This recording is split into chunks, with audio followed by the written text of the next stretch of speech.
outgoing, it looks like the much anticipated summit of ASEAN leaders to help find a peaceful solution to the ongoing crisis in the country is going to materialize very soon. But at this very juncture, does the voice of ASEAN countries still matter? Oh, it matters very much. And I think ASEAN roles in the Myanmar crisis is the best way out at the moment. But it takes time for ASEANs to come out with common approach because you need consensus for the 10 member countries, including, in this case, the military junta in Naypyidaw. But at this point, do you think the 9 ASEAN countries, excluding Myanmar, are speaking with one voice on this issue? Well, I must admit to you, a certain ASEAN country have a stronger views against the junta. For example, Singapore, Malaysia, Indonesia, and the Philippines. But you have to look at it as a division of labor. You know, they were giving a really strong view in order to create a space for ASEAN to get together and discuss in order to find a common approach and methods to deal with a crisis in Myanmar. The ASEAN summit will be very much watched by international community, and to see General Min Aung Hlaing appear in the summit, what do you think would be the gesture among ASEAN leaders? I think ASEAN leaders would welcome the fact that he has the courage to come. That already, I think ASEAN would be very happy because to meet face to face with the Myanmar leaders is very important so that they can have dialogue and agree face to face, eye to eyes, you know, so you can have personal rapport. I think that's very important. And do you think ASEAN leaders can really tell him directly what they think about the situation in Myanmar? Well, I think this kind of session is an opportunity for both sides to explain what they have in mind. ASEAN certainly have common position that has been expressed through the joint chairman's statement on the 1st of February. And I think the position that will come out later on is that ASEAN want ceasefire in Myanmar, release of political detainees, and start dialogues and reconciliation process immediately. That are the 3, I think, the most important conditions that the ASEAN leader would like to work and get consensus from all ASEAN countries, including the juntas.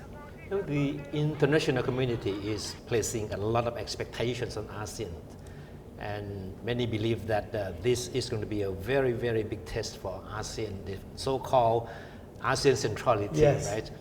The world, I mean, is watching very closely. But do ASEAN leaders, are they conscious of this expectation that the world has on it? Oh, definitely. I think ASEAN has been in existence for 54 years. It's under pressure all the time because of the changing international environment.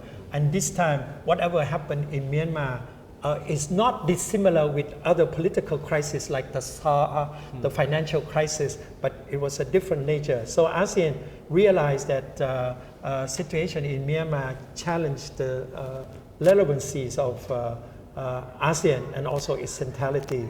This is why ASEAN has been very careful and a little bit more assertive than before in pushing Myanmar for future settlement.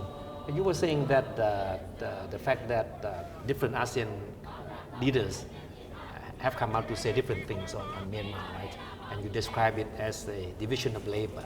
So where is Thailand? What part of is Thailand playing in this whole well, scenario? Thailand is I would describe as behind the scene pusher, is an influencer.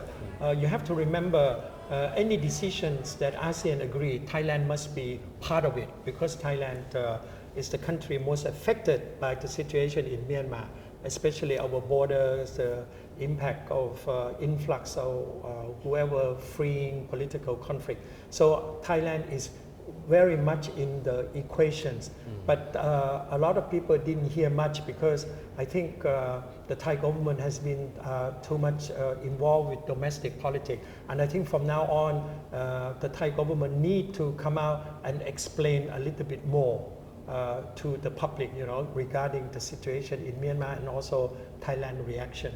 Do you expect ASEAN leaders to really touch upon details of the internal politics of Myanmar, like extension of the emergency situation and the next election? Well, I think ASEAN will ask for, as I said, three conditions. No killings. Make sure you have release whatever political detainees and start the dialogue. I think that would. Details, I don't think ASEAN leader will go much further. That would let the senior officials to work that out, I think. But at the end of the day, how successful this summit will be all depends on the reaction from the Myanmar military leadership, right? So Yes. what is your guess at this point? No, I think if Myanmar agreed to come, there must be some degrees of consensus already. Otherwise, this meeting will never take place. So once it takes place, there must be some high degree of consensus already on certain key issue. Otherwise, this will be very damaging for ASEAN. I don't think that will happen. So there must be some positive outcome from this meeting.